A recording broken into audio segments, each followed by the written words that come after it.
네, 지금부터 제75회 대덕 이노폴리스 포럼을 시작하겠습니다. 오늘 대덕 이노폴리스 포럼의 사회를 맡은 한국표준과학연구원에 근무하고 있으며 대덕클럽의 총무이사 김숙경입니다. 예, 먼저 국민 의례가 있겠습니다. 모두 자리에서 일어나 단상에 국기를 향해 주시기 바랍니다. 국기에 대하여 경례.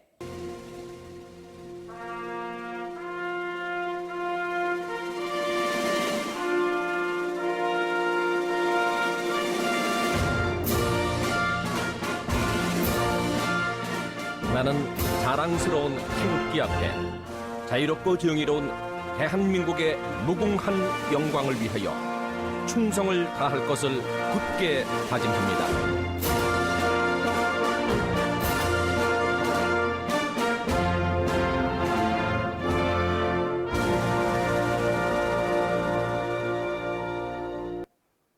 바로 애국가 제창은 생략하겠습니다.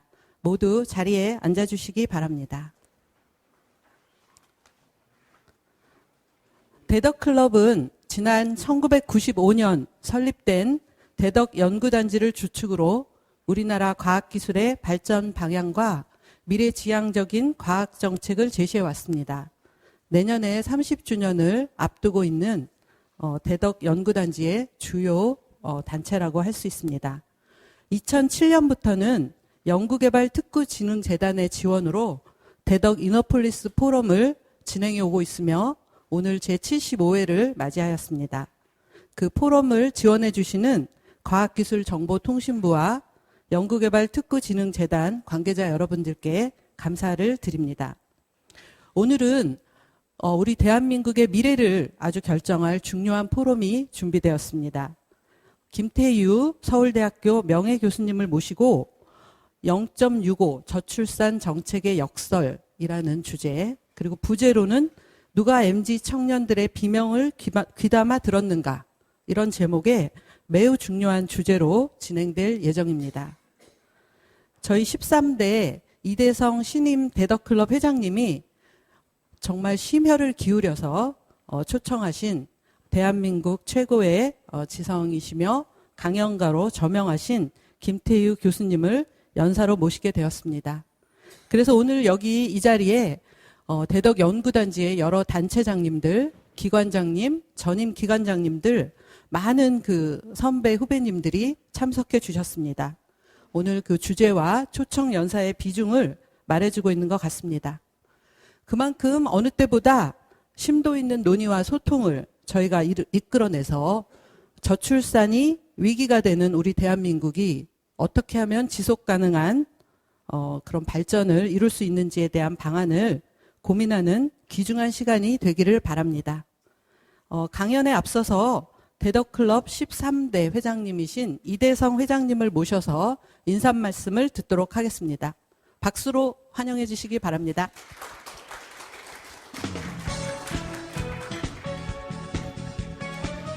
예, 안녕하십니까. 방금 소개받은 대덕클럽 13대 회장을 앞으로 2년간 맡게 된 이대성입니다. 앞으로 그동안 우리 대덕클럽이 쭉 해왔듯이 우리 대덕클럽의 사명인 대한민국의 발전을 위해서 우리 대덕연구단지와 과학기술의 중요성을 전파하고 또 여기 계시는 여러분들의 격려과 또 좋은 의견을 저희들이 소통을 통해서 또 오늘과 같은 포럼을 통해서 그것들을 모아서 정부나 우리 또 생태계에 같이 잘 전달하고 정책과 비전을 제시할 수 있는 노력으로 최선을 다하겠습니다. 여러 회원님들 앞으로도 지금처럼 계속 많은 관심과 성원을 보내주시면 감사하겠습니다. 그 포럼집 자료에 모시는 글에도 제가 썼습니다만 오늘날 저희는 정말 과학과 기술에 따라서 국가의 위상이 정해지고 경제나 모든 것이 과학기술에 매달리고 있는 기술 패권주의에 패권주의 시대에 살고 있으며 그 경쟁은 하루가 다르게 날로 심화되고 있습니다. 이에 올해 집행부는 2024년도 대덕 이노폴리스 포럼의 대주제를 글로벌 선도국가 도약을 향한 과학기술의 역할로 정했습니다. 이에 따라 저희들이 네 차례 그 포럼 주제, 소주제를 인구 저출생과 고령화 문제 같은 인구 문제, 또 인공지능이 갖고 있는 여러 가지 비전과 또 블루 오션적인 측면, 또 우리가 유의해야 될 그런 부분들, 사회에 경제에 미치는 영향을 좀 돌아보려고 하고요. 또 오늘도 매우 무덥지 않습니까? 이 기후변화가 이제는 정말 장난이 아닌 것 같습니다. 그래서 기후변화, 또 이에 따른 우리 환경 보전, 이런 것이 또 우리 국가가 당면한 문제라고 생각합니다.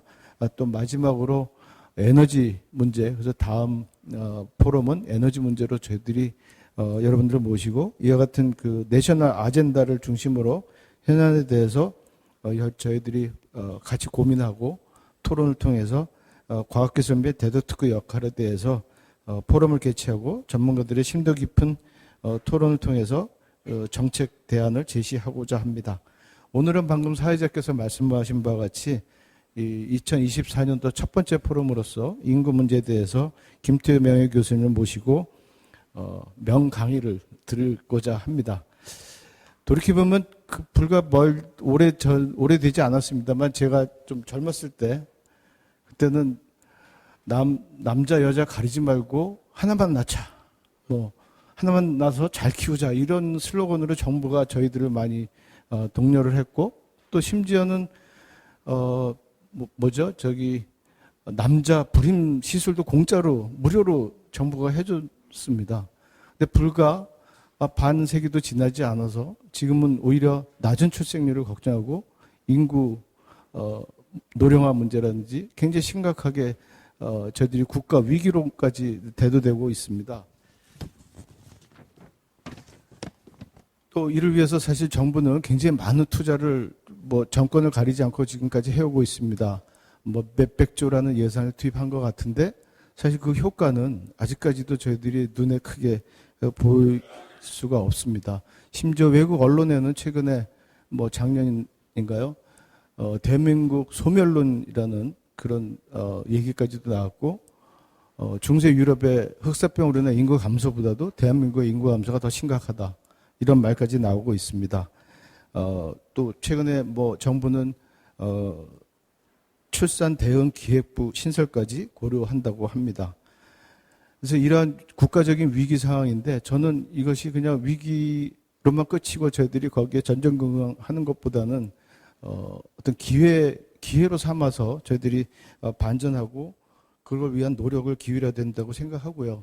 저희들이 그런 노력을 잘하면 강중국으로서 또 고부가치 중심의 기술위원 사회로 선진국으로 저희들이 진입할 수 있는 그런 좋은 기회라고 또 생각을 합니다. 그런 점에서 과학기술의 그 역할이 매우 중요하고요. 오늘 김태우 교수님께서 거기에 대한 여러 가지 좋은 의견을 주실 거라고 기대합니다. 또 같이 함께 참여해 주신 서영석 과학기술원 국가미래전략기술 정책연구소장님, 손병호 과학기술 기획평가원 부원장님, 김승조 서울대 명예교수님, 세 분의 패널분들과 여기 계신 모든 분들이 활발한 진지한 토의가 진행되기를 기대하겠습니다. 감사합니다. 네, 회장님 감사합니다. 오늘 강연을 해주실 김태우 명예교수님을 제가 간단히 소개드리겠습니다. 교수님께서는 서울대학교 공과대학에서 학사학위를 받으시고 미국 웨스트 버지니아 대학원에서 경제학 석사, 그리고 미국 콜로라도 대학의 스쿨 오브 마인즈에서 자원 경제학 박사학위를 취득하셨습니다. 이후 서울대학교 공과대학 자원공학과 교수를 역임하셨습니다.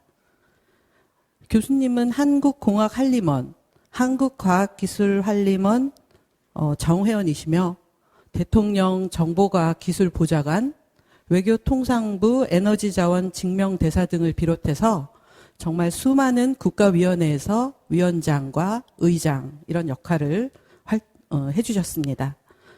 또한 과학기술 훈장, 혁신장을 포함해서 다수의 상훈도 수상하셨습니다. 제가 교수님의 그 어마어마한 이력을 다 말씀드릴 수는 없는 점을 좀 양해 부탁드립니다. 또한 그 많은 저서를 또 집필하셨습니다. 한국의 선택, 한국의 시간, 국부의 조건, 뭐 이런 등의 아주 베스트셀러들을 보유하고 계시고요. 또 뭐 유튜브나 또 직접 강연을 들으신 분들로부터 정말 최고의 강연이라는 그런 아주 유명하신 김태유 교수님을 모셔서 강연을 듣게 되었습니다. 큰 박수로 우리 김태유 명예교수님을 맞아주시기 바랍니다.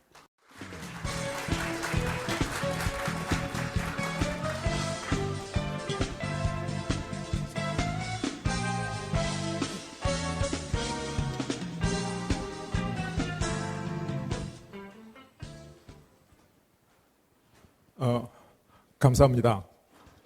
다소 약간은 과장된 아주 훌륭한 소개를 해주신 분들에 대해서 다시 한번 감사 말씀드리겠습니다.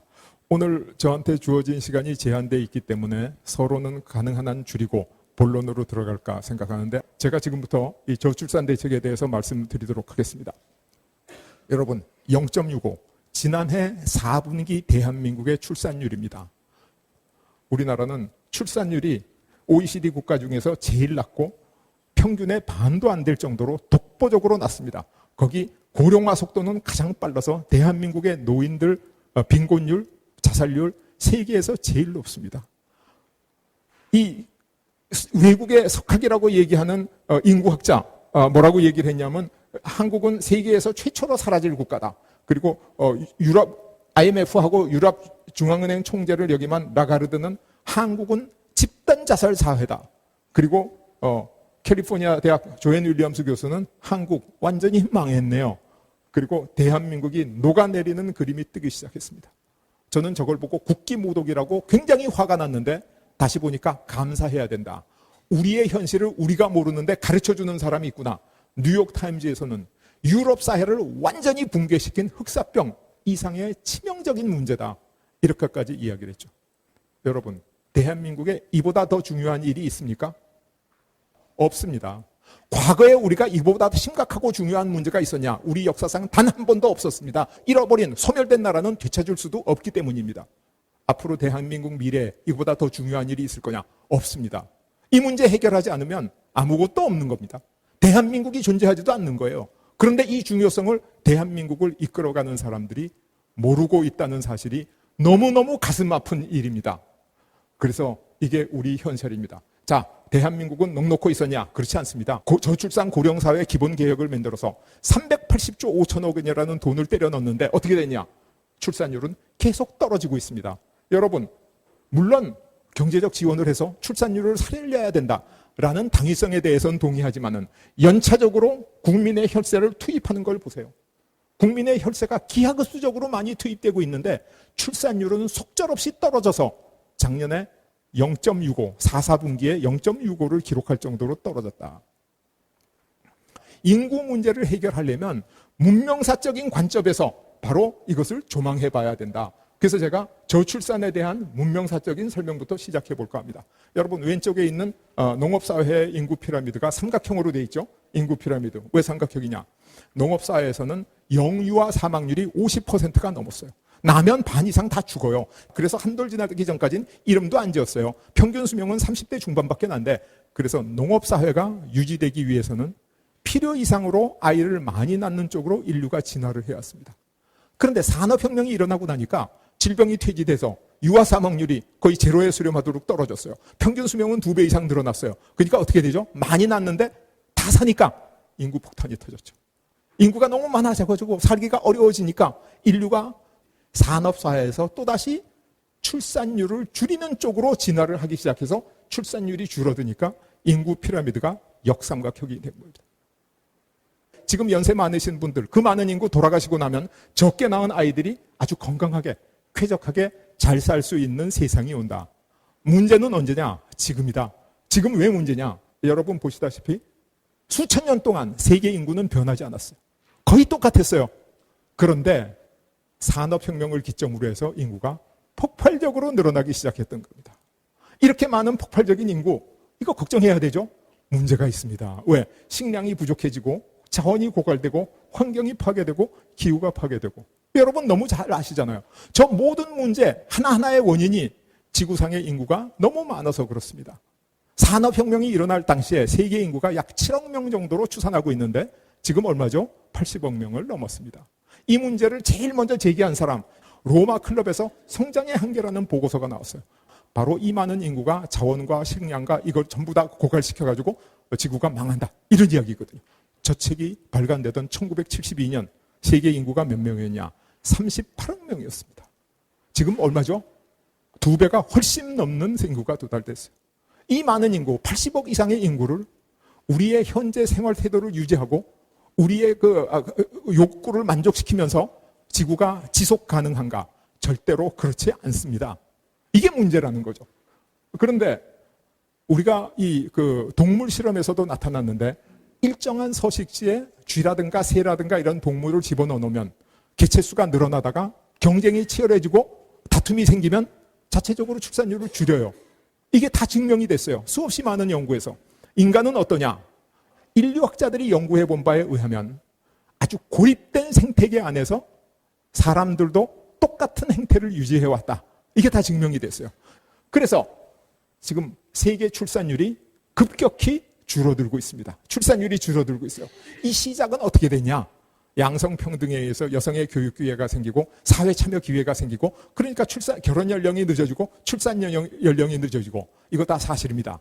그러나 그것은 현미경으로 보면 편향적인 사실이에요.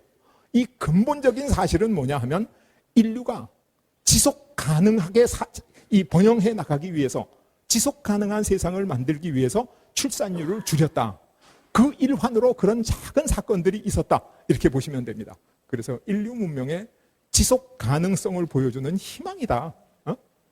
저출산은 좋은 거다. 좋죠? 당연히 좋지 않겠습니까? 그래서 이 저출산 추세는 저는 축복이라고 얘기합니다. 저출산은 당연히 축복입니다. 여러분 이 그래프에서 보시는 것처럼 위에 있는 점선이 전 세계의 출산율이 줄어들어가는 과정입니다. 우리가 지구상의 지속 가능한 정상 인구를 회복해 가는구나. 좋은 일이다. 이렇게 생각할 수 있죠. 이게 바로 축복이라는 겁니다. 그런데 문제는 한국의 출산율은 어디로 떨어지고 있냐? 0.8, 0.7, 지금 0.6대로 떨어지고 있다는 거예요. 이 전 세계의 인구 감소가 뭐냐? 인류 문명의 인구 다이어트다. 저는 이렇게 표현합니다. 그래서 인류 문명이 다이어트를 통해서 건강해지고 있는 과정이 세계적인 저출산 추세라면 한국의 저출산 추세는 다이어트를 넘어서서 영양실조에 걸려서 죽어가는 단계다. 그래서 한국의 저출산 추세는 재앙이다. 이렇게 말씀드릴 수 있습니다. 축복과 재앙 다릅니다. 왜 다른지 지금부터 설명드리도록 하겠습니다. 한국의 저출산이 왜 재앙인가? 한국 저출산의 원인은 인구 과잉, 과당 경쟁, 저성장 이 세 가지로 구성되어 있습니다. 그런데 전 세계적인 저출산 추세가 인구 과잉이라 그랬는데 한국도 마찬가지네? 아닙니다. 같은 인구 과잉이 아닙니다. 왜? 우리나라는 인구 밀도가 굉장히 높습니다. 거기다가 다른 나라에 없는 일자리 수도권 집중에 의한 수도권 집중도가 독일의 12배가 넘습니다. 이게 우리 현상이에요. 거기다가 우리나라는 지금 지난 30년간 매 정부, 매 대통령 임기마다 경제 성장률이 평균 1%씩 대세 하락을 지속해왔다. 이게 문제라는 거죠. 선진국의 저출산 원인하고 우리의 저출산 원인하고 달러도 근본적으로 다르다. 그런데 일자리 수도권 집중, 이게 누구 잘못이죠? 정책적 실패입니다. 인재입니다. 우리가 만들어낸 잘못이에요. 저성장, 누구 잘못이죠? 이것도 정책적 실패입니다. 인재입니다. 우리나라의 저출산 문제, 누가 만들었냐? 우리가 만든 겁니다. 그런데 비교해 보세요. 우리가 저출산 선진국 그러면 머리에 계속 떠오르고 예를 많이 드는 게 프랑스 아니에요? 우리나라는 프랑스에 비해서 인구 밀도가 4배 이상, 수도권 집중도가 4배 이상, 그러면 젊은이들이 느끼는 이 직장과 관계된 경쟁, 압박, 스트레스, 그 강도는 프랑스 젊은이에 비해서 9배가 넘고 10배 가깝다는 거예요. 젊은이들을 이렇게 불쌍하게 만든 사람이 누구냐? 바로 기성세대들이라는 거죠. 그래서 기성세대가 이 문제를 풀어야 된다. 저는 이렇게 계속 주장하고 있습니다. 여러분, 소리 없는 아우성이라는 시띠 기억나십니까? 우리 젊은이들이 뭘 보여줬냐? 바로 3포 세대라는 것을 보여주기 시작했어요. 연애를 포기하고 결혼을 포기하고 출산을 포기하고 대한민국 젊은이들 정말로 힘들었습니다. 비명을 지르고 절규하기 시작했어요. 그런데 기성세대 어떻게 대했냐? 라떼는 마야라고 일관했어요. 또 다른 기성세대는 어떻게 했냐? 너희 힘들지? 힘들 거야. 젊었을 땐 원래 그런 거다. 나도 옛날에 그랬어. 위로하려고 그랬어요. 준엄하게 꾸짖는다고, 위로해 준다고 이 젊은이들의 고통과 아픔이 없어지느냐? 하나도 없어지지 않습니다. 아무도 젊은이를 도와주지 않았어요. 그때 제가 이 문제는 과학과 기술만이 풀 수 있는 문제다. 그래서 쓴 책이 은퇴가 없는 나라, 국가 경제를 이모작하라, 이런 책이었습니다. 그리고 나서 10년 이상의 세월이 흐르고 흘러서 대한민국의 출산율이 0.6대까지 떨어졌다는 거예요. 그래서 어떤 사람들은 그래도 청년들이, 젊은 사람들이 아이를 안 낳는 이유는 좀 더 평안하게 살라 그러는 거 아니야? 젊은 가정에서 아이 하나 낳고 둘째 안 낳는 이유는 교육도 잘 시키고 좋은 옷 사입히려 그러는 거 아니야? 그것도 일종의 이기심 아니야? 그렇게 얘기하는 사람들이 있는데, 많은 연구에서 인간에 대한 조건을 연구를 해봤더니 사람은 희망적일 때 출산을 선택한다. 이거 뭐 제가 수많은 논문을 소개할 필요도 없이 이렇게 되어 있습니다. 우리나라의 그 경제 성장률 그래프입니다. 한때 우리나라 경제가 아주 엄청난 속도로 성장할 때가 있어요. 두 자수를 바라보면서. 이때가 한강의 기적 당시입니다. 이때 기성세대는 정말 라면 사 먹을 돈도 없었지만은 아이를 많이 낳았어요. 그 사람들이 왜 많이 낳냐? 이분들은 국민소득 100불 시대에 태어났습니다. 그런데 가임기에 아이를 낳을 때 국민소득 1000불이 됐어요. 이분들 머릿속에는 내 자식은 국민소득 10,000불 시대를 살아갈 것이다 라는 확신이 있었어요. 왜? 100불 때 태어나서 1000불로 왔으니까 1000불이 10,000불 되는 것은 확실한 거였죠. 그런데 그 후 우리나라의 경제는 계속해서 성장해서 국민소득 30,000불대로 갔지만은 성장률은 계속해서 떨어져서 대세 하락을 지속한 거예요. 그랬더니 젊은이들이 어떻게 느꼈냐? 경제는 기대한 만큼 좋아지지 않고 경제 성장률이 떨어지니까, 그죠? 경쟁은 날로 심해가고 내 자식들은 나보다 좋은 세상을 살지 못할 거야. 그래서 출산을 거부하기 시작한 겁니다. 그래서 풍요로웠지만은 절망을 물려받은 세대, 이게 바로 저출산의 근본 원인입니다. 그래서 경제가 성장하면 희망을 갖게 되고 희망이 곧 행복입니다. 희망이 있으면 우리는 살 수 있어요. 그래서 고출산하는데 경제가 정체하면 절망이고 절망은 곧 불행이고 저출산으로 이어지는 겁니다. 우리가 젊은이들한테 줘야 될 것은 희망입니다. 근데 그걸 아는 사람이 없고 주는 사람이 없고 주려고 하는 사람도 없다. 이게 우리가 가지고 있는 문제죠. 그래서 가장 큰 문제는 뭐냐? 과도기, 역피라미드, 이 시기를 저는 죽음의 계곡이라고 표현합니다. 죽음의 계곡을 특정하는 비율을 저는 부양비라고 부릅니다. 부양비가 뭐냐면 경제활동 인구분의 부양받는 인구예요. 한때 우리나라의 어린이가 너무 많이 태어났습니다. 이게 부양비를 높였죠. 안 되겠다. 낳는 게 문제가 아니다. 잘 교육시키고 잘 기르려면 우리가 부양비를 낮춰야 되겠다. 그래서 산하 제한을 해가지고 성공했습니다. 부양비를 낮췄습니다. 지금의 문제는 뭐냐? 고령자가 너무 많다는 거예요. 그게 부양비가 나빠졌어요. 거기다가 저출산으로 생산 가능 인구가 줄어들었어요. 그래서 부양비가 또 나빠졌습니다. 고령자 숫자를 줄일 방법이 있습니까? 없죠. 그리고 안 낳는 아이를 낳게 하는 게 가능한 일입니까? 안 낳는 아이를 낳게 한다. 이게 정말로 어렵거나 거의 불가능한 일입니다. 그래서 우리가 저출산 대책에 실패하고 있는 겁니다. 그래서 유소년 부양비 성공했는데 노년 부양비 실패한다. 이 노년 부양비가 어떻게 되냐? 1999년 2년에는 최소한도 3명 이상이 일해서 1명을 부양하는 시절이었다. 우리나라 경제가 잘 돌아갔습니다. 그런데 앞으로 2030년이 지나면 곧 1명이 일해서 1명을 부양하는 시대가 온다. 이게 문제의 핵심입니다. 저출산으로 인구가 서서히 줄어서 세상이 망하는 것은 일은 절대로 없습니다. 문제는 저출산 속도가 너무 빨라서 부양비가 깨져서 이 사회가 붕괴되는 겁니다. 저출산 문제의 핵심이 출산율이라고 생각하면 안 된다는 겁니다. 저출산 그 자체로는 축복인데 이게 서서히 줄어들어서 소프트 랜딩을 하도록 해야지 너무 빨리 줄어들어가지고 이 사회가 붕괴시키면 안 된다. 이게 문제의 핵심인데 지금까지 저출산 문제를 연구하는 많은 사람들이 이 핵심을 놓치고 있다. 이걸 죽음의 계곡이라고 부르는데 경제활동 인구 비율이 일정 이하로 떨어지면 죽음의 계곡이 옵니다. 그래서 우리가 소프트 랜딩하는 방법을 찾아야 된다. 여러분, 저출산 문제 뉴스마다 나오고 언론사마다 특집 내고 엄청나게 많이 저출산 문제를 다루고 있습니다. 수없이 많은 전문가가 등장하고 있습니다. 그런데 대한민국의 저출산 문제는 왜 해결되고 있지 않는가? 진단이 뭐가 잘못되냐? 우리나라하고 유럽하고는 저출산의 원인이 다릅니다. 우리가 인간이 만들어낸 인재, 정책적 실패 때문에 이런 문제가 생겼다 하는 걸 모르는 거예요. 두 번째는 처방이 잘못됐습니다. 출산율을 높이는 데만 모든 노력을 진주하고 있어요. 그래서 문제는 부양비를 개선하는 것이 방법이다. 그 치료도 잘못되고 있습니다. 우리는 경제적, 제도적 지원으로 출산율을 해결하겠다. 이렇게 해결되지 않습니다. 그래서 진단도 잘못되고 처방도 잘못되고 치료도 잘못되고 한국의 저출산 문제가 절대로 해결될 수가 없다. 이렇게 말씀드린 거예요. 우리나라의 저출산 대책 때문에 출산, 보육, 주거를 지원하자 이런 말 때문에 아주 출산율에 대한 문제가 공론화되면서 어떻게 되냐. 이게 언론에 나온 이야기입니다. 우리나라의 양육비, 교육비 그래가지고 결혼시켜서 인생의 새 출발을 시작시킬 때까지 한 명당 약 6억 원이 든다 하는 게 언론에 나와 있는 내용을 제가 편집해 온 겁니다. 그런데 젊은이들은 어떻게 받아들이냐. 6억 원이 준비되지 않고 아이를 낳는 부모는 나쁜 부모다. 죄책감을 느낀다.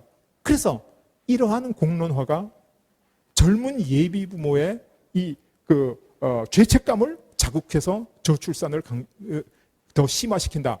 이게 제가 지난 10수년 동안 제자들, 젊은이들을 만나면서 수없이 많은 대화를 통해서 확인한 내용입니다. 그리고 이 사람들을 아이를 낳게 하려면 그래도 돈은 줘야지. 여러분 이게 파이낸셜 타임즈에서 나온 겁니다. 패밀리 프렌들리 출산율에 관계된 예산의 증가 추이하고 출산율 하락 추이입니다. 많은 사람들이 우리나라가 출산율의 비용을 적게 넣어서 출산율이 낮다. 이렇게 얘기하십니다. 우리나라가 지금 저출산 대책의 비용을 2배, 3배, 4배, 5배 이렇게 쓰면 출산율 올라갈 거로 보십니까? 그렇지 않습니다. 그래서 현실적으로 이건 해결책이 아니라는 거예요. 또 저출산 대책의 역효과가 뭐냐? 야, 아이를 낳아서 키우도록 집을 마련해 줘야지. 집도 없이 아이 낳으라는 거 잘못된 얘기 아니냐? 이렇게 아주 공공연하게 공언하시는 분들이 있습니다. 우리나라 수도권 집중도 50% 넘죠? 이게 한국은행에서 나온 저출산 관련 보고서 중에 가장 제가 높이 평가하는 보고서인데, 근데 그 중에 도시 인구 집중도 하나만 개선하면 문제 반이 해결된다는 거예요.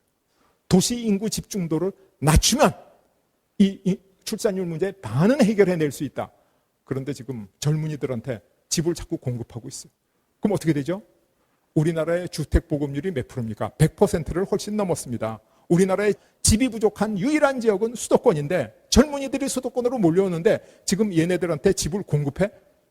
그럼 집을 공급하면 공급할수록 수도권의 집중도는 올라가고 출산율은 더 낮아지겠죠. 왜? 과당 경쟁이니까.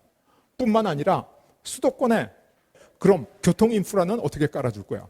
교육 인프라는 어떻게 깔아줄 거야? 의료 인프라, 문화 인프라 어떻게 할 거예요? 대책도 없이 집만 지어줘요? 그러면 우리나라 아주 국토 불균형이 점점 심화돼서 지금도 세계에서 가장 높은 수도권 집중률 50%가 70%, 80% 올라가면 대한민국은 정말 고칠 수 없는 기형적인 상태에 돌입하고 납니다. 여러 고령화 선진국에서 이 아이를 낳기 위한 대책의 정책적 효과는 없던지 아주 미미하고 다른 효과가 너무 커서 정책 효과가 도미네이트한 적이 한 번도 없다. 이게 파이낸셜 타임즈에서 연구해 놓은 결과입니다. 제가 평생 연구해온 해결책 뭐냐? 첫 번째, 보전적 대책을 해야 됩니다. 첫 번째 대책이 연금, 사회보장제도, 의료보험, 국가재정, 노동, 국방 이거를 저출산 시대에 맞춰서 빨리 적응해 나가야 됩니다. 자, 그럼 두 번째로 뭘 해야 되냐? 출산율을 높여야 됩니다. 제가 세상에 태어나가지고 이 대한민국에 가장 큰 기여를 할 수 있는 두 번의 기회가 있다. 한 번은 우리 저출산 문제를 해결함으로써, 또 한 번은 북극 항로를 통해서 우리가 새로운 기회를 만들어서 정말 살기 좋은 나라를 후손들한테 물려주기 위해서. 그래서 제가 이 문제를 해결해야 되는데 이 문제 대통령이 직접 나서셔야 됩니다. 대통령이 청와대에 정말 수석 정책실장을 두든지 해서 이 문제를 직접 진두지휘하지 않으면 안 됩니다.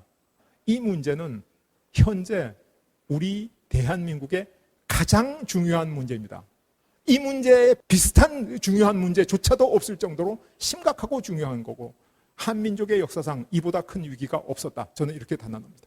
그래서 대통령이 나서셔야 됩니다. 대통령이 나서도 혼자는 안 됩니다. 국회의 도움을 받아서 함께 대통령, 입법부, 그 행정부와 국회, 입법부가 힘을 모아서 해결하지 않으면 안 된다 하는 말씀을 드리면서, 마지막으로 이 자리에 계신 여러분들이 나서 주시지 않으면 아무도 해결해 주지 않습니다. 여기 계신 여러분들은 과학기술계에 엄청난 업적을 남기신 분도 많이 계시고 현업에서 활동하고 계신 분도 많습니다. 그래서 여러분들이 올바른 정책관을 가지고 말씀하시고 또 행동하실 때 우리 사회가 바뀔 수 있습니다. 뿐만 아니라 만약에 여기 계신 여러분들이 만지장소로 진심을 실어서 편지를 하나씩 써가지고 대통령한테 보내면 나는 대통령이 움직일 수 있을 거다. 저는 그렇게 생각합니다. 사실 제가 하고 싶은 얘기가 너무너무 많지만은 주어진 시간이 있기 때문에 이따 토론 시간으로 밀고 오늘 일단 강연은 여기서 마치도록 하겠습니다. 경청해 주셔서 대단히 감사합니다. 네. 그 교수님께서 그 우리 한국형 저출산의 원인과 또 극복 방안을 정말 명쾌하게 그리고 열정적으로 말씀해 주셨습니다. 다시 한번 큰 박수를 교수님께 드리면 좋겠습니다. 사실 저도 기성세대이고 여기 계신 분들이 교수님 말씀에 의하면 다 장년이잖아요. 그래서 앞으로 열심히 인생 이모작을 해야 되겠다 이런 생각이 많이 들었고요. 질문도 많으실 것 같은데 질문은 이어지는 패널 토론회를 한 후에 그 다 같이 모아서 질의응답 시간을 가지도록 하겠습니다. 오늘 토론회는 세 분의 패널을 모셨습니다. 그리고 오늘 좌장은 대덕클럽 이대성 회장님이 맡아주시기로 하셨습니다. 좌장과 패널분들을 제가 멋지게 소개할 수도 있지만 저희가 토론을 더 많이 하도록 시간을 아껴서 좌장님께서 진행하시면서 소개도 해주시면 좋겠습니다. 네, 그럼 이대성 회장님 토론 진행 부탁드립니다. 예, 좌장을 맡은 회장 이대성입니다. 제가 뭐 인구 문제에 대한 전문가는 아니지만 평소에도 이제 관심이 많았었고 또 근데 드리고 싶은 말씀 아까 모두에서 많이 말씀을 드렸기 때문에 제 말씀은 생략기로 하고 우리 패널 분들의 의견을 듣기 위해서 바로 진행을 하도록 하겠습니다. 제일 먼저 오늘 패널 분 세 분을 모셨는데요. 제일 먼저 말씀해 주실 분은 서울대 명예교수님이시고 또 대도 연구단지에서도 한국항공우주연구원 원장으로 계셨고 과학기술 전반적인 분야에 대해서 굉장히 큰 오피니언 리더 역할을 많이 해주신 김승조 교수님이 되시겠습니다. 교수님 박수로 환영해 주시고. 네, 반갑습니다. 감사합니다. 저는 뭐 저출산 문제 그 정책 전문가도 아닌데 우리 김태희 교수에 붙어서 왔습니다.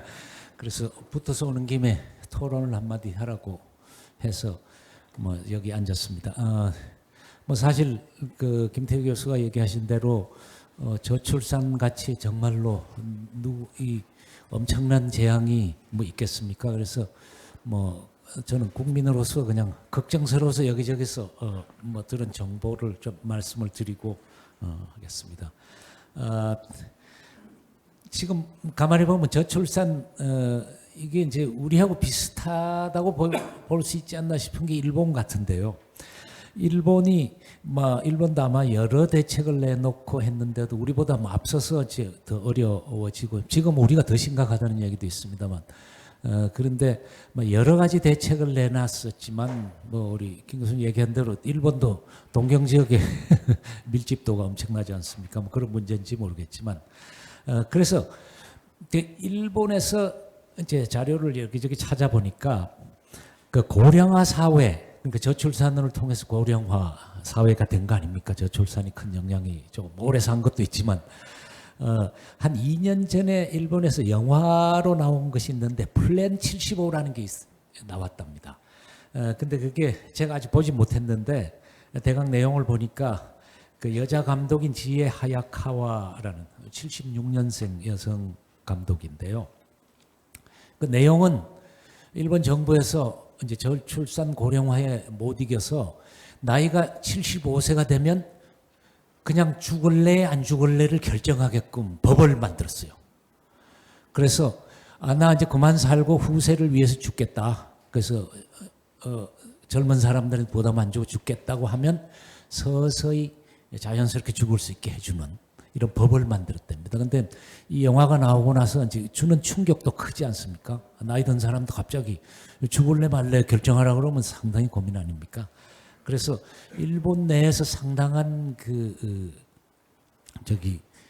논의가 있었다 그래요.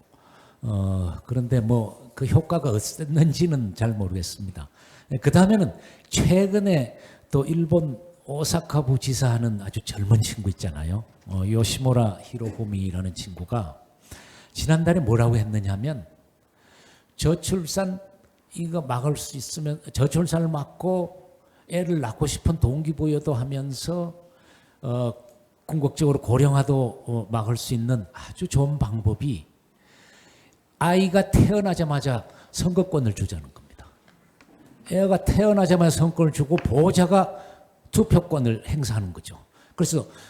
그러니까 애가 태어났을 때는 상당히 젊은 그 국가의 핵심적인 인재 위치에 있는 사람들 아닙니까? 나이상으로라도. 그렇게 되면 2표, 3표를 찍는 거죠. 그렇게 되면 지금 일본처럼 지금 일본은 투표를 하면 우리나라도 비슷하지만 노인들이 투표를 무지하게 높고 안 그래도 노인이 많은데 노인 투표율이 무지하게 높으니까 이 혁신적인 정책이 나올 수가 없다는 거예요. 전부 노인들 전적으로 다 갈 수밖에 없어요. 국회의원 돼야 되니까요. 거긴 또 뭐 대통령 선거도 없으니까.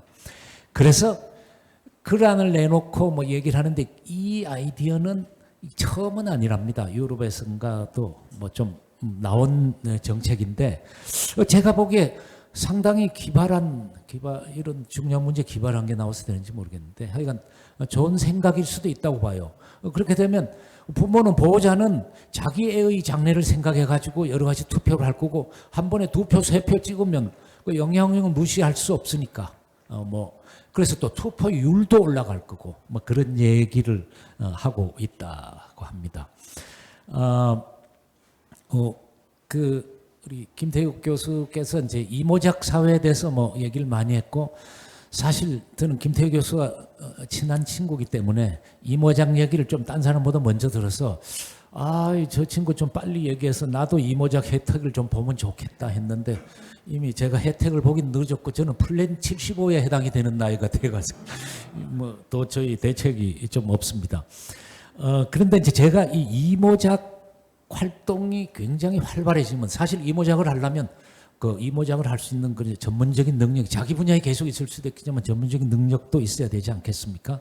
근데 제 느낌에는 이모작이 상당히 구현이 되기 위해서는 사회적인 합의도 좀 있어야 된다는 느낌이 들었습니다. 제가 한 10년 전, 한 12, 3년 전에 프랑스 대학에 사바티칼을 한 2달 정도 가서 강의를 한 적이 있는데요. 그때 사르코지 대통령이 정년을 2년 늘려준다 그래가지고 전국이 완전히 뒤집어졌습니다. 막 차 뒤집어 젊은 애들은 나와서 데모하면서 다 차 뒤집고 나이 든 사람도 반대하고 다 반대요. 그래서 제가 거기 교수한테 물어봤어요. 너는 왜 반대를 하냐? 대한민국 같으면 우리 65세 은퇴인데 그 사람도 그때는 65세였어. 67세 해주면 야 쌍수를 들어 환영하는데 적어도 다 본인들은 환영할 거 아니야. 그랬더니 걔가 딱 쳐다보더니 이래요. 너는 바보 아니냐? 그러면서 저 사르코지가 우리를 위해서 지금 2년 연장하냐? 우리가 다 이때까지 낸 돈 그거 적게 주려고 지들 이제 돈 없어지니까 우리 손에 끼치려고 하는데 그걸 모르냐 한눈에 보면? 그러면서 자기는 65세에 은퇴해가지고 할 일을 다 짜놓고 전 세계 돌아다니고 놀 거 막 이거 다 짜놨는데 지금 사르코지가 자기를 인생 길을 방해하고 있다 이거요. 그 자기는 극력 반대래요. 근데 젊은 사람들한테 왜 반대하냐고 그랬더니 이 노인들이 2년 더 있으면 우리 직장 안 그래도 지금 취직할 수가 없는데 직장이 더 막힌다 이거죠. 뭐 그런 걱정은 합니다. 근데 뭐 그걸 가만히 보면 또 제 그 항공우주 쪽으로 선배님이 계신데 저보다 한 8년 선배입니다. 근데 아직도 교수하고 계세요. 저 65세 은퇴한 지 9년 됐는데 아직도 교수를 하더라고요. 뭐 그런 걸 보면 또 꼴에 있어도 큰 문제는 없을 것 같은데 어쨌건 제 느낌에는 그 젊은 세대들이 저희가 이모작을 해서 지속적으로 해서 자기들이 그 잡 경쟁이 될지도 모른다는 생각이 들면 안 될 것 같아서 아마 사회적인 뭐 합의가 좀 있어야 될 것 같습니다. 근데 전체적으로 그냥 가장 걱정스러운 것은 우리 일본을 보면 우리 걱정이 따라오지 않습니까? 일본이 최근에 공익재단에서 그 여론조사를 했어요. 어떤 여론조사를 했냐면 자국의 장래가 좋아진다라고 생각하는 젊은이들에 대한 세계 대표적인 나라를 조사를 했어요. 거기서 자국이 미래에 좋아진다고 생각한 퍼센트가 중국은 85%입니다. 이거 굉장히 부러운데 너무 걱정스러워요. 지금도 무서운데 이렇게 젊은 애들까지 희망이 있으면 참 이것도 큰일이 어떻게 되나 모르겠어요. 그리고 인도는 78%예요. 이렇게 세계 인구 대국들은 전부 희망이 있는 것으로 나오네요. 한국 41% 나왔어요. 뭐 생각보다는 좀 헬조선 뭐 이런 것보다는 좀 더 나온 것 같은데 미국은 26%밖에 안 났어요. 그 왜 미국이 이렇게 적은지 잘 모르겠고요. 영국 24%, 일본 몇 프로 나온지 아세요? 15% 나왔어요. 이렇게 15% 나온 것에 굉장히 큰 이유가 늙어가는 사회, 그죠? 고령화 사회인 것. 경제적인 뭐 문제점도 있겠지만, 그래서 우리도 뭐 사실은 지금은 그래도 그나마 40 몇 프로 났다니까 다행인데 뭐 이게 상당히 걱정이 됩니다. 오늘 아주 이 좋은 주제를 그 클럽에서 정해서 하고 아주 좋은 내용을 말씀해 주신 우리 김태규 교수께 감사드립니다. 이상입니다. 예. 김성일 교수님 인구 전문가 아니신데도 정말 귀에 쏙쏙 들어오는 말씀 또 해주신 것 같습니다. 제가 굳이 요약을 안 해도 여러분들 다 이해하셨을 걸로 봐지고요. 다음은 우리 카이스트에서 국가미래전략기술정책연구소장님으로 계신 서용석 소장님의 의견을 듣도록 하겠습니다. 예, 제가 뭐 그 국가미래전략기술정책연구소라는 그 조직의 장을 맡고는 있지만 제 소속은 카이스트 문술 미래전략대학원에 있습니다. 거기서 이제 저는 이제 미래 연구를 진행을 하고 있고요. 먼저 평소에 그 존경에 맞지 않던 우리 김태우 교수님 발표에 토론을 맡게 되어서 무척 영광스럽게 생각을 합니다. 말씀드린 바와 같이 저는 이제 미래에 대해서 연구를 하는데 보통 그 미래 연구가 뭐 미래에 대해서 예측하고 전망하는 거 아니냐 이렇게 생각하실 수도 있는데 뭐 물론 그것도 맞습니다. 그렇지만 이제 기본적으로 미래 연구는 변화에 대한 연구입니다. 뭐 미래가 어떤 내일이 뭐 오늘이나 과거와 같다면 뭐 우리는 굳이 그렇게 치열하게 미래에 대해서 고민할 필요가 없겠죠. 그렇지만 여러분들 너무 잘 아시는 바와 같이 미래는 계속해서 변합니다. 워낙 또 빠르게 변하다 보니까 이제 불확실성이 높아질 수밖에 없겠죠. 그래서 저는 이제 미래 연구는 변화에 대한 연구이자 불확실성에 대한 지난한 도전이고 또 이러한 그 변화와 불확실성에 대해서 개인 또는 기업, 정부가 어떻게 여기에 대해서 대응하고 또 필요에 따라서 적응하고 또 이를 관리해 나갈 것인가가 전략이다 이렇게 정의를 하고 있습니다.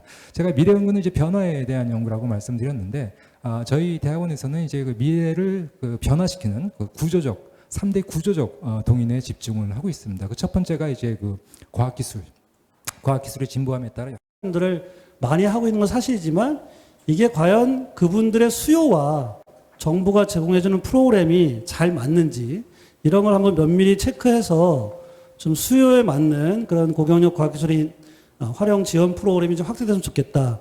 이런 말씀을 좀 드리고 싶고요. 세 번째는 지역, 오늘 그 얘기가 나왔는데 저희도 지역 관련된 이슈를 어젠다를 크게 두 가지를 뽑았습니다. 하나는 지역의 대학, 진짜 지역 대학의 이 학령 인구 감소가 엄청 심각하고요. 그러므로 따라서 지방대학의 경쟁력 약화, 또 그거에 따른 또 지역의 일자리 감소, 이게 되게 심각한 상황입니다. 그래서 지역의 어떤 거점 대학과 지자체 간에 서로 밀접히 연계해서 지역 대학을 자생력을 높이고 또 거기서 길러진 인력들이 좀 지역의 털을 잡고 일할 수 있도록 지역 산업과 연계한 어떤 인재 정책, 이런 부분이 앞으로 상당히 중요하겠다라고 저 제안을 했고, 두 번째는 아까 부울경 얘기해 주셨지만 지역에 그 있는 인재들이 자꾸 수도권으로 오는 이유가 지역의 도시들이 있지만 그 도시들이 과연 수도권에 맞먹는 소위 말하면 젊은이들이 원하는 그 희망 섞인 도시냐 이런 거에 대한 비판의식이 많은 것 같습니다. 그러니까 지역의 어떤 그 지방 도시의 어떤 스마트 시티와 이런 것들도 상당히 중요한 어젠다로 저희가 생각을 했고요. 마지막 5번째 어젠다는 아까 그 아마 이제 그 부양 인구 뭐 그런 관련돼 있는데 저희가 중요한 거는 인구 감소라는 건 이제 어쩔 수 피할 수 없는 것 같고 이 인구 감소 시대에 맞게 전 산업 분야의 AI나 디지털 전환을 우리가 어떻게 이끌어갈 건가. 여기에 상당히 그 과학기술 우리 인들과 과학기술 정책이 상당히 중요한 역할을 해야 되겠다. 그런 이 5개 정도가 저희 이제 오늘 그 김태희 교수님 말씀 주신 그 3개 어젠다랑 상당히 연관된 어젠다였고요. 나머지 뭐 고령 친화 사회라든지 여러 가지 몇 가지 이슈가 있는데 하여튼 그 저희도 작년 한 해 동안 많은 전문가들하고 얘기하면서 9개의 그 인구 구조에 대응하는 변화에 대응하는 9대 정책 아젠다를 뽑았고 이걸 조만간 정리해서 브리프로 발간할 예정입니다. 그래서 필요하시면 여기 뭐 프로그램에 여기 많은 오신 분들한테 배포해드리도록 그렇게 하겠습니다. 감사합니다. 예, 3분 패널리스트 다시 한번 감사드립니다. 저도 대덕 이노폴리스 포럼을 여러 차례 참가를 했지만 오늘 김태우 교수님의 강연처럼 이렇게 막 박력 넘치고 거의 숨도 안 쉬고 한 40분을 강연을 하시더라고요.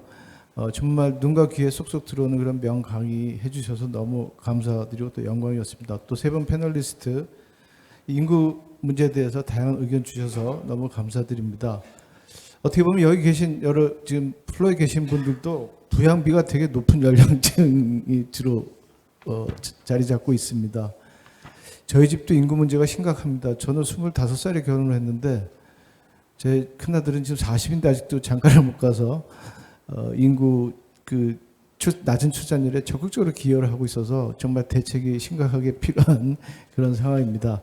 이 심각한 이슈에 대해서 오늘 정말 많은 그 좋은 의견들을 들었던 것 같고 우리 김태희 교수님 말씀하신 대로 우리 모두가 관심을 갖고 노력을 해야 될 것 같습니다. 또 굉장히 흥미롭고 남의 이슈가 아닌 바로 우리들의 이슈이기 때문에 플로에서도 많은 관심이 있으실 것 같습니다. 플로에서 질문하고 의견을 주시면 감사하겠습니다. 소속하고 성함 말씀해 주시고 가급적이면 좀 짧게 질문을 해 주시면 고맙겠습니다. 네, 김명준 소장님. 원래는 저보다 선배님이 계셔서 먼저 양보를 해드려야 되는데 꼭 하고 싶은 얘기가 하나 있어서 특히 김태일 교수님한테도 여쭤보고 싶은 게 있습니다. 다른 게 아니라 저는 한국전자통신연구원에서 원장을 하고 지금 한 1년 남짓 이제 자연이 돼서 중소기업들 도와주고 있습니다. 그 다른 게 아니라 이민 정책을 제가 언급을 안 하셔갖고 하는데 만일 한 500만 명만 그 고급 인력을 우리가 이민으로 데리고 오면은 지금 지적하신 그런 문제들이 다 해결되지 않을까요? 이런 질문을 도전적으로 한번 던져보는데 이것은 그냥 이렇게 개념적이고 추상적으로 하는 게 아니라 제 개인 일상에서 있었던 일을 하나를 말씀드리죠. 때는 바야흐로 1986년 5월이었습니다. 학위를 마치고 돌아가는데 지도 교수님하고 사모님이 저 집사람하고 저를 집으로 불러서 밥을 직접 해주셨어요. 밥 해주면서 이야기 저 얘기를 하고 저희도 그때는 저희 집사람한테 한복을 입혀갖고 이제 마지막 인사를 하고 귀국한다 그렇게 왔는데 그날 저녁에 어떤 일이 있었냐면은 사모님하고 저희 지도 교수가 식사를 끝나고 난 다음에 거실에서 제안을 하나 하셨어요. 그게 뭐였냐면은 귀화하지 않겠니? 5년 동안 박사과정 있는 걸 살펴보니 연구도 잘했고 인품도 괜찮은 것 같고 친구들하고도 잘 지내는 것 같으니 너희 집사람하고 나하고 저하고 둘 다 귀화하면 좋겠다. 그러면은 자기가 국립대학교 교수니까 자기가 보증인이 되고 또 시의원 친한 친구가 있으니까 두 사람이 보증이 되면은 바로 귀화가 돼서 얘네들은 그 직업을 이어갈 수 있겠다. 그 제안을 받았어요. 이게 1986년 5월달 얘기거든요. 그 이후에 그 사회는 2점 몇 명으로 지금 출생률이 지금 유지되고 있는데 그 전에는 이게 1점 몇 %였었어요. 그 나라가 어디냐면 프랑스입니다. 그러니까 이미 성공한 30년, 40년 전에 성공한 그 사례도 있고 그런데 왜 그것을 우리가 그 적극적인 이민 정책을 가지고 이 문제를 해결하면 어떤가 하는 것을 한번 현명하신 의견이 있으면 좀 듣고 싶습니다. 고맙습니다. 한 건 한 건 답변 드리는 것보다 플로어에서 좀 의견을 또 질문을 받으면 몇 건 이렇게 모아서 답을 드리도록 하겠습니다. 혹시 다른 질문 없으신가요? 네, 장문희 회장님. 네, 오늘 김태우 명예 교수님 그리고 제가 앉겠습니다. 우리 토론자들 아주 고급스러운 정보와 지식에 감사드립니다. 저도 오늘 많이 배웠는데요. 우리 김 교수님께 한번 여쭤보고 싶습니다. 너무나 이렇게 좋은 내용이라서 충분히 이해가 가는데 한 가지가 제 머릿속에 지금 컨플릭트가 이루어지는데 4차 산업혁명을 이끌어가면서 일자리를 창출하고 경제성장이 되면은 젊은이들이 더 사회에 대해서 적극적으로 쳐다보고 긍정적으로 보지 않겠느냐. 뭐 부양비 문제도 등등 해결. 그런데 지금 4차 산업이 흘러가는 거 보면 상당히 우리가 생각하고 있는 다른 방향, 소위 말하는 기계인간, AI 이런 방향으로 많이 가는데 결국 고급스러운 일자리나 귀찮은 일자리가 많은 부분을 AI나 기계가 자리를 하게 될 텐데 오히려 그렇게 되면 젊은이들과의 어떤 뭐 경쟁, 갈등의 소지가 있어서 오히려 더 실망을 주지 않겠느냐 하는 그런 생각이 들어서 한번 여쭤보고 싶고요.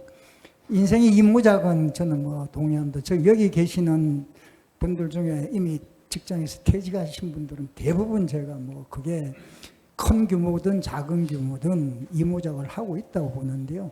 이모작은 어떤 식으로 국가가 정책적으로 뒷받침하고 끌어가야 될 것 같습니다. 이모작이 되면 아무래도 젊은이들한테 부양 문제가 줄어들 거 아니에요. 그리고 고령화에 들어가신 그런 분들도 이모작을 하게 되면 내가 스스로 나 자신을 테이크케어 할 수 있으니까 서로 누이 좋고 매부 좋은 누이 좋고 매부 좋은 정책이니까 어떻게든 정부가 조금 더 적극적으로 그 분야로 그 방향으로 드라이빙 할 수 있도록 조금 김 교수님께서 과거에 하셨던 것처럼 영향력을 좀 발휘하시는 게 좋을 것 같습니다. 감사합니다. 예, 일단 질문해 주신 두 가지 이슈에 대해서 그 적극적인 이민 정책으로 낮은 출산율을 해결하고 또 인생 이모작에 대한 어떤 정부의 효율적인 정책에 대해서 질문해 주셨습니다. 어떻게 김 교수님 답변해 주시겠습니까? 예, 그렇게 하겠습니다. 저 앞에 그 패널에 대해서 제가 하나씩 언급하고 넘어가도 괜찮겠죠? 예, 예. 제일 먼저 그 말씀해주신 김승조 교수님은 저하고 고등학교도 같이 다녔고 대학도 같이 다니고 그래서 제 일생을 통해서 가장 많이 토론하고 가장 많이 다툰 사람입니다. 그리고 김승조 교수님이 특별히 아주 그 정책적 그 시각이 굉장히 예리하십니다. 그래서 제가 새로운 정책을 연구하면 사석에서 김승조 교수님께 얘기해가지고 엄청난 반론을 듣고 공격을 받고 그리고 또 발전시킬 수 있었던 그런 분인데 오늘 놀랍게도 굉장히 긍정적으로 좋은 평가만 해주셔서 오늘 처음으로 김승조 교수님의 진심을 보지 않았나 이런 생각이 듭니다. 그래서 여러 가지 관련된 얘기 해주셔서 감사하고 제가 특별히 코멘트하거나 언급할 내용은 따로 없었는데 양해해 주시면 감사하겠습니다. 두 번째 말씀하신 서용석 교수님 희망을 줘야 된다. 미래에 대한 긍정적인 이미지를 줘야 된다. 미디어의 역할이 중요하다 이런 말씀하셨는데 대해서 전적으로 동의하는데 기본적으로는 희망을 주려면 경제 상황이 좋아져야 됩니다. 경제 상황만 좋아지면 희망을 갖게 됩니다. 그래서 이게 이 희망을 주고 뭐 이렇게 문화를 바꾸고 하는 게 설득이라든가 교육을 통해서는 절대로 이루어지지 않습니다. 오직 경제 상황이 기반이 돼야 해결할 수 있다. 예를 들어서 세계 성인들이 열심히 일해라, 부진을 해라 이런 얘기는 뭐 동서고금을 통해서 너무너무 많은데 그 얘기 듣고 부지런해진 적 한 번도 없습니다. 근데 근면혁명이라는 게 영국에서 일어났습니다.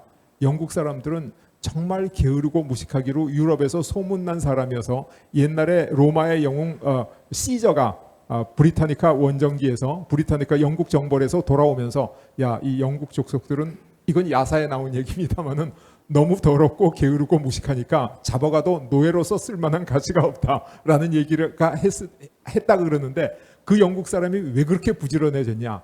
영국에서 상업혁명이 일어나면서 추가적인 노력에 대한 보상이 커지면서부터입니다. 일하면 일할수록 보상이 커진다. 사람 아주 부지런해집니다. 그래서 여러 가지 다른 방법도 있지만 경제를 성장시키는 것만이 해결책이다. 옛날에 저 구한말 일정시대 때 한국에 와봤던 외국 여행가들이 정말 솔직하게 한국 여행기를 쓴 유명한 비숍 여사의 여행기 이런 데 보면 한국 사람은 지구상에서 조선 사람입니다. 한국 사람 아닙니다. 죄송합니다. 조선 사람은 지구상에서 가장 게으른 사람이다. 이런 표현들이 여기저기 나와 있어요. 근데 이게 언제부터 부지런해졌냐? 바로 우리가 산업화를 하면서 경제가 성장하면서부터 한국 사람이 세계에서 제일 부지런해졌습니다. 그래서 희망을 주고 이렇게 발전시키는 긍정적인 이미지, 이거는 어디서 나오냐면 경제 성장에서 나온다. 이렇게 말씀드릴 수 있습니다. 그리고 잉여 인력을 어떻게 활용할 것인가 이런 문제를 얘기하셨는데 이거는 뭐 전 부처에 걸친 전 국가에 걸친 문제이기 때문에 지금 다 말씀드릴 수는 없지만 예를 들어서 지난 정부에서 고령화 시대를 대비해서 복지 관련 공무원들을 대거 채용했습니다. 7급 공무원들. 이 사람들이 복지를 위해서 꼭 필요한 사람들이죠. 어떻게 채용했냐? 시험 쳐서 뽑았습니다. 그러니까 시험 잘 치는 사람이 20대죠. 20대 젊은이들 뽑았습니다. 아니 복지를 가정을 꾸리고 아이를 낳아본 경력 단절 여성이 더 잘하겠어요? 20대 공무원이 더 잘하겠어요? 경력 단절 여성이 100배 더 잘합니다. 또 베이비 부모 가정을 꾸리고 일을 열심히 하다가 은퇴한 사람, 이 사람들도 정말 잘할 수 있습니다. 그러니까 우리가 방법만 찾으면 얼마든지 잉여 인력을 잘 활용할 수도 있다. 그런데 정년 연장에 대해서는 저는 굉장히 반대합니다. 왜 정년 연장을 반대하냐? 아까 그 김승조 교수님 프랑스 사례에서도 지적하셨지만 정년 연장을 하면 청년 실업이 생깁니다. 그런데 더 큰 문제는 우리나라의 기업이 평균 연령이 고령화되면 될수록 우리나라 기업은 4차 산업혁명 시대 경쟁력을 잃어버립니다. 여러분 요새 알리 테무 많이 쓰시죠? 어떻게 그 IT를 이용해가지고 그 비용을 최소화해서 그렇게 싼 값의 물건을 우리나라에 공급할 수 있는지 아십니까? 가장 근본적인 이유는 지금 중국에서 그런 IT 같은 선진 기업에서 35살이 정리해고 연령입니다. 그러니까 유동지능이 조금만 낮아지면 다 잘리는 거예요. 그러니까 발전할 수밖에 없는 거예요. 근데 우리가 만약 정년 연장을 그냥 하면 우리나라 모든 기간 산업이 국제 경쟁력을 잃기 때문에 저는 일모작 직업을 떠나서 국제 경쟁력을 더 올릴 수 있는 유동지능이 아닌 결정지능을 필요로 하는 이모작 직업을 감으로 인해서 국가 경쟁력도 높이고 개인의 소득도 높이고 또 젊은이들한테 더 많은 기회를 제공할 수 있고 청년 실업을 없앨 수 있다. 뭐 이런 말씀 제가 드리도록 하겠습니다. 그다음에 그 손병호 부원장님께서 말씀하신 내용 중에 지역 대학이 황폐화되고 있다. 지금 학령 인구가 줄어들어서 이거 정말 심각한 문제입니다. 서울에 있는 대학도 마찬가지입니다. 지역이 먼저 줄 따름이지 결국 우리한테 닥칩니다. 학령 인구 반으로 줄면 대학 반 폐교해야 되고 교수 반, 행정인력, 교육 행정인력 반 직장을 잃습니다. 그런데 정말 손쉬운 해결책이 있어요. 지금 있는 줄어드는 인력을 뭘로 수용하냐 하면 이모작 교육으로 수용하면 됩니다. 그러니까 유동지능을 필요로 하는 이공계, 패션, 뭐 창의력을 이용하는 이런 여러 가지 분야는 젊은 청년들이 진학해가지고 일모작 사회에서 일하도록 하고 그다음에 50대쯤 돼가지고 이모작 사회로 넘어갈 분들을 지금 있는 다른 교육 역량, 인문적, 사회적, 뭐 관리, 행정, 사무 이런 것을 아주 교육해가지고 이모작 사회로 보내면 지금 있는 대학과 교육 인프라를 그대로도 활용할 수 있다. 그래서 오히려 좋은 해결책이 되지 않을까 그런 생각을 합니다. 그리고 저 패널 그 플로어에서 질문하신 데 대해서 제가 조금 말씀을 드리고 끝낼까 생각을 합니다. 김 원장님께서 이민 정책 말씀해 주셨는데 저도 예를 들어서 반도체, IT, 뭐 조선 이런 첨단 분야, 국가 경쟁력이 있는 분야에서 이민 문호를 활짝 열고 전 세계에서 아주 우수한 인력들을 많이 받아들여야 된다는데 적극적으로 동의하는 사람입니다. 그럼에도 불구하고 저출산 문제를 해결할 만큼 받아들여야 되느냐는 심각한 문제입니다. 아까 말씀하신 500만은 우리나라 인구의 10% 정도 됩니다. 그런데 지금 미국에서 가장 심각한 문제가 영원히 풀리지 않을 문제가 뭐냐면 인종 갈등입니다. 흑인 인구가 12.5%인데 흑백 갈등 이거 매년 동안 엄청난 살상을 동반하고 영원히 풀리지 않습니다. 최근에 프랑스에서 일어났던 나엘 소년 사건이 이게 프랑스에서 독일로 막 번져갔는데 왜냐하면 그것도 인종 문제거든요. 다른 인종입니다. 그러면 인종이 똑같으면 비슷해 보이면 겉보기가 똑같으면 해결되느냐? 그렇지 않습니다. 우리나라의 관동 대지진 때 한국 사람, 일본 사람하고 겉으로 보서 구별할 수 없는데 수천 명이 학살당했습니다. 그래서 저는 뭐라고 얘기하냐면 이 인종 문제는 과거에 노예제도를 경영했던가 아니면 식민지를 경영하는 아주 일륜적인 원죄를 저지른 조상들이 물려준 혜택을 받은 후손들이 치러야 될 응분의 대가다. 무슨 말인지 아시겠습니까? 그때 저지른 죄에 대한 대가를 지금 지불해야 된다. 그런데 우리 조상들은 그런 죄 하나도 안 저질렀는데 우리가 예를 들어서 너무 많은 외국 인력을 우리한테 도입하면 우리 후손들한테 풀리지 않는 암적인 인종 문제를 물려주는 것은 정말로 심각한 문제가 될 수 있기 때문에 저는 이제 이모작으로 가서 아주 핵심 분야, 첨단 과학 분야 이런데 인도라든가 뭐 아시아에서 우수한 인력 완전히 받아들여야 됩니다. 적극적으로 동의합니다. 그런데 그 퍼센테이지가 10%에 육박할 정도가 돼서는 절대로 안 된다. 우리 한국 사람도 인종적으로 굉장히 다친 민족입니다. 얼마 전에 이슬람 사원을 짓는 앞에 가가지고 삼겹살을 굽는 분들이 계셔서 제가 그거 보도 보고 너무너무 가슴이 아팠습니다. 그래서 우리나라에 이민 오는 사람이 나쁘다는 뜻이 아니라 우리도 그런 배타성을 가지고 있기 때문에 이민은 특수 분야의 문제 해결책이 돼야지 저출산의 해결책이 되면 안 된다라는 게 이제 제가 가지고 있는 생각입니다. 그다음에 4차 산업혁명이나 그 일자리에 대해서 청년들이 긍정적인 그로 받아들일 수 있도록 해야 되는데 이게 갈등을 심화시키고 이렇게 되면 어떡하냐. 근데 이런 경험이 우리가 한 번 있었습니다. 인류 문명 사상. 언제 있었냐면 영국에서 산업혁명이 처음 일어날 때 있었습니다. 그때는 고용의 개념이 없고 아침에 일하러 가면 쭉 일을 하고 일당 받아갖고 오던 시절인데 기계가 한 명 들어오면 그 다음 날부터 100명이 일자리를 잃습니다. 그래서 기계를 부숴버리는 러다이트 운동이 생겼죠. 그래서 그때도 아니 이 말을 몰고 다니면 얼마나 편리한데 어떻게 골치 아프게 기계를 배워가지고 운전을 하느냐. 이건 말도 안 된다. 이게 사람들의 엄청난 저항에 부딪혔습니다. 그래서 영국에서는 적기조례라 그래가지고 자동차를 제한하기 위해 가지고 자동차가 가면 앞에 사람이 빨간 깃발을 들고 가야 된다. 그럼 자동차가 사람 가는 속도 이상 빨리 못 가겠죠. 그다음에 영국에서 이 제일 처음에 나온 차가 그 증기차였거든요. 증기자동차. 기적을 울려가지고 임산부가 유산을 했어요. 길에서. 그리고 말이 놀래서 뛰어가지고 사고가 났어요. 그래서 이런 엄청난 부작용 때문에 자동차를 굉장히 규제를 많이 하니까 자동차 속도를 제한하고 영국이 1차 산업혁명을 일으켜놓고 이 프랑스하고 독일하고 미국한테 2차 산업혁명을 완전히 뺏겨버렸죠. 그래서 우리가 지금 그 4차 산업혁명 시대가 와가지고 저도 굉장한 불편을 느끼는 그 연령층에 있는 사람이고 실제로 저도 기계나 이런 데 대한 적성이 상당히 떨어지기 때문에 불편은 느끼지만은 이 해결책은 더 빨리 가야 된다. 우리가 4차 산업혁명을 더 빨리 진행시켜야 된다. 옛날에 무사들이 어떻게 했냐면 몸에는 갑옷을 입는데 팔에는 갑옷을 못 입습니다. 무기를 휘두르려면. 그래서 적군의 화살이 와서 팔에 꽂혀요. 뽑으면 어떻게 되냐. 인대하고 근육이 떨어져가지고 그 사람은 무사로서 영원히 생명을 잃습니다. 방법은 뭐냐. 밀어서 통과시키는 방법이 제일 좋은 방법입니다. 그래서 지금 우리가 갖고 있는 과학기술 문명 4차 산업혁명에 엄청난 어려움과 부작용이 있다는 사실을 알지만은 이것을 해소하는 방법은 과학기술을 더 빨리 발전시켜서 화살을 밀어서 통과시키려고 그래야지 거꾸로 뽑아내서 시대를 역행해서는 안 된다 하는 게 이제 제 생각입니다. 제가 사실 뭐 답변을 더 길게 드릴 수 있지만 시간 관계상 이 정도로 일단 하도록 허락해 주시면 감사하겠습니다.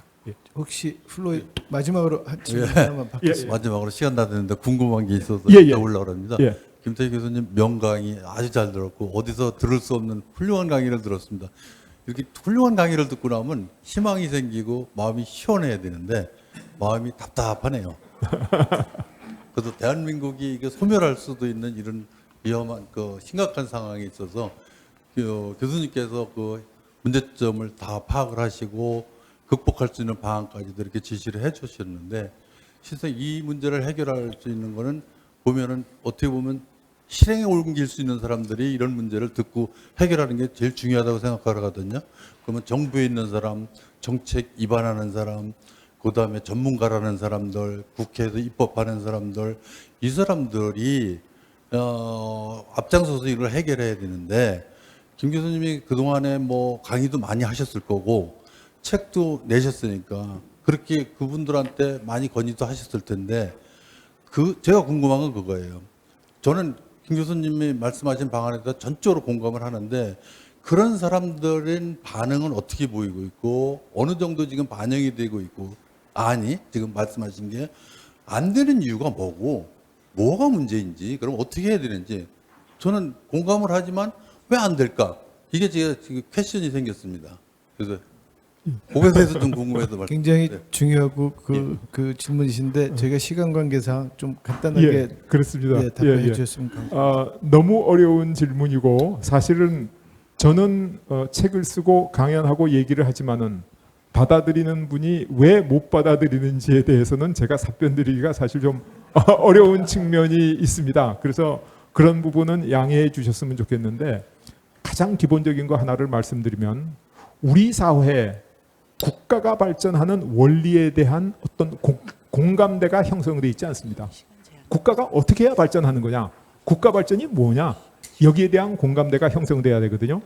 그런데 가장 극적인 대비가 조선하고 일본의 차이입니다.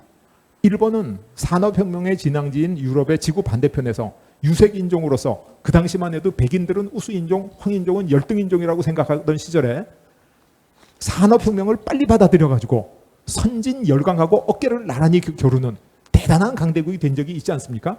근데 우리는 그렇게 못했죠. 왜 그렇지 못하냐? 이게 제가 평생 가지고 있었던 의문 중에 하나고 연구를 해왔는데 그 이유가 여러 가지 있지만 한 가지 말씀드리면 일본에는 후쿠자와 유기치라는 선각자가 있었는데 게이오 대학의 설립자입니다. 제가 1분 이내에 끝내겠습니다. 이 사람이 쓴 책이 산업혁명에 관한 책이 서양사정이라는 책, 학문의 권장이라는 책이 그 당시 일본 인구가 3천만 명밖에 안 됐는데 그게 20만 부, 30만 부씩 팔려나갔습니다. 그러니까 일본의 지식인들은 산업혁명을 다 알았어요. 근데 조선의 지식인들은 1000년 전에 사서오경 외우고 있었어요. 이게 가장 큰 차이다. 그런데 현재 대한민국 국민들 중에 4차 산업혁명을 진심으로 이해하는 사람이 대한민국의 지식인 중에 없다. 그래서 공감대가 안 이루어진다라는 게 제가 가지고 있는 가장 기본적인 설명에 해당하겠습니다. 짧게 말씀드려서 죄송합니다.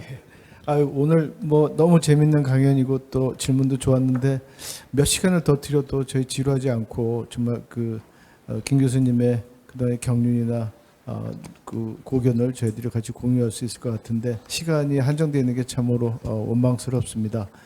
오늘 이렇게 인구 문제는 우리 다 같이 해결해야 되는 것인 만큼 앞으로도 지속적으로 대도연구단지도 또 우리 과학기술자들도 같이 관심을 갖고 같이 공동으로 해결하고 또 우리 세대의 책무가 아닌가 생각합니다. 회원님들의 더 깊은 관심을 부탁드리겠습니다. 오늘 멀리서 정말 어렵게 모셨는데 어렵게 모신 거 이상 그 보람이 있었던 것 같습니다. 김태희 교수님 모시는데 또 많이 도와주신 우리 김승재 교수님 두 분께 큰 박수 부탁드립니다. 이것으로 75회 포럼을 마치겠고 안내 있으신가요? 네. 네. 마이크를 잡아서 딱 1분만 저도 꼭 말씀드리고 싶은 내용이 있는데요. 그 여성 지금 오늘 패널이 없었기 때문에 제가 그냥 여성 과학기술인을 대표해서 한 말씀만 드리면 여러분들이 다 지금 그 오피니언 리더시고 각 조직에 가서 다 그 결정하시는 그런 분들이시니까 뭐 출산이나 육아휴직 갔다 오시는 분들 격려해 주시고 기다려 주시고 좀 축하해 주시고 그래 주시면 너무 좋겠고요. 또 하나는 또 우리가 고경력 여성과학기술인 활동센터도 만들었습니다. 근데 거기서 다들 패널 좋은 말씀 하셨는데 저희는 어떤 걸 하려고 하냐면 저희가 정년 후에 무슨 일을 하려면 기본 자세를 좀 리셋해야 된다고 생각합니다. 왜냐하면 기존에 하던 걸 그대로 가서 이렇게 하는 게 아니라 기본 마음가짐을 새로이 해서 그 MZ 세대들이나 그 기성 세대들하고 함께 일해야 되기 때문에 저희는 그런 교육도 이렇게 하려고 합니다. 예, 저 마이크 들은 김에 좀 말씀드렸고요. 오늘 강연해주신 김태유 교수님, 토론을 진행해주신 이대성 회장님, 그리고 세 분 패널 분들께 진심으로 감사의 박수를 다시 한번 드리겠습니다. 예, 이상으로 제75회 대덕 이노폴리스 포럼을 모두 마치겠습니다. 감사합니다.